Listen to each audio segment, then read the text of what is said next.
आपने सुना होगा काफी लोगों को कहते हुए कि इसकी मैंने नब्ज पकड़ ली है, और इसकी जो नब्ज पकड़ ली है अब ये मेरे मुट्ठी से कहीं नहीं जाने वाला, या ये मेरे पे हुक्म नहीं चला सकता। इसकी मैंने ऐसी नब्ज पकड़ ली है कि जिससे ये मेरे चंगुल से, यानी कि ये मेरे अंडर में ही रहेगा।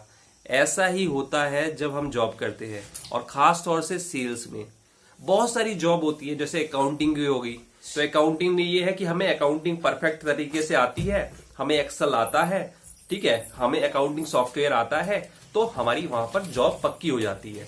या इंटरव्यू में भी यही चीज पूछते हैं कि आता है या नहीं आता, करके दिखाओ। तो वहां तो हमें पता होता है कि हमें ये चीज में परफेक्शन लाना है, हमें ये चीज करनी है, हम वो चीज कर लेते हैं। लेकिन ऐसा ही सभी जॉब में होता है, लेकिन सेल्स में ऐसा नहीं होता। सेल्स में सबको पता है कि अगर मैं सेल्स ऑफिसर की पोस्ट के लिए जा रहा हूं तो मुझे क्या करना है। मुझे खुद से भी सेल्स करनी है, प्राइमरी सेकेंडरी, और मुझे टीम से भी सेल्स करवानी है, प्राइमरी सेकेंडरी, ठीक है।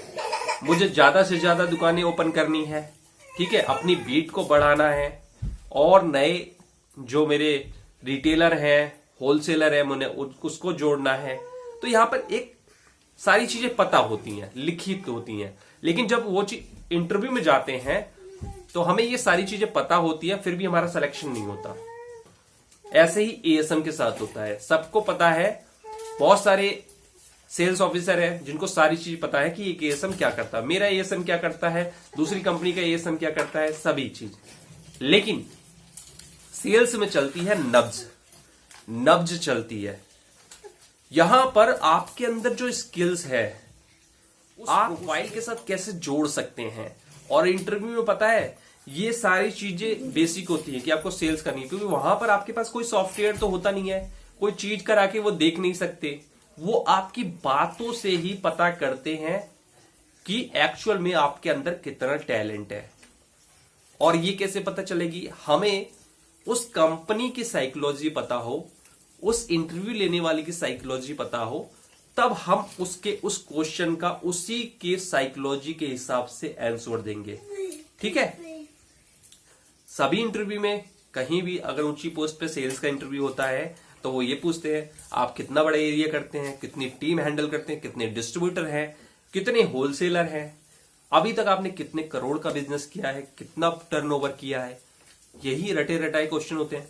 लेकिन उसी पोस्ट के लिए 1000 लोगों का इंटरव्यू ले चुकी होती है कंपनी, लेकिन फिर भी किसी का सिलेक्शन नहीं होती। कंपनी क्या सोच रही होती है, कंपनी सोच रही होती है, जो उसके मैनेजमेंट है वो सोच रहा होता है यार हमें हमारे लायक लड़का नहीं मिल रहा, हमारे लायक वो एरिया सेल्स मैनेजर नहीं मिल रहा, इसमें ये कमी है, इसमें वो कमी है, इसमें वो कमी है। जबकि जितने भी एरिया सेल्स मैनेजर की जाते हैं उनको सब पता है क्या काम कराना है, क्या काम होता है, कैसे होता है, मार्केट के हम खिलाड़ी हैं। लेकिन वो क्या चीज चाहिए, वही होती है नब्ज। तो सेल्स में क्या है कि आपको सोचना है कंपनी के हिसाब से। खैर ये बात भी आपने सुनी होगी, कंपनी के हिसाब से सोचो कि आखिर मेरी कंपनी होती तो मुझे एक एएसएम की रिक्वायरमेंट है और मुझे उससे क्या चीज कराना है। भाई देखो सेल्स तो करानी है, भाई देखो सेल्स तो करानी है, टीम लीड भी करानी है, ठीक है, और रिटेलर, होलसेलर, डिस्ट्रीब्यूटर भी खोलने हैं। ये तो सभी एएसएम कर देंगे। मुझे क्या चाहिए उस एएसएम से, मुझे क्या चाहिए यार, क्या चाहिए, साइकोलॉजी। हर एक कंपनी की एक अलग साइकोलॉजी होती है, ठीक है, कि उसको क्या चीज चाहिए होता है, वो किस तरीके से काम कराती है, किस पैटर्न से काम कराती है। इसी को कहते हैं नब्ज। और ये कब पता चलती है, जब हम उस चीज को डीप में सोचते हैं, उस पोजीशन के बारे में बहुत सारी कंपनियों के एनालिसिस करते हैं, प्लानिंग करते हैं। नब्ज जिस दिन पकड़ में आ जाती है ना, इंटरव्यू वाले को आप घुमा देते हैं, और वो भले आपका एक्सपीरियंस कम हो, भले आपकी सैलरी बहुत कम हो, उसके स्टैंडर्ड से वो आपको कहीं जाने नहीं देना चाहता, पकड़ के रखता है, ठीक है। बहुत सारे लोगों से मैंने पूछा है तो यही चीज निकल के आई है।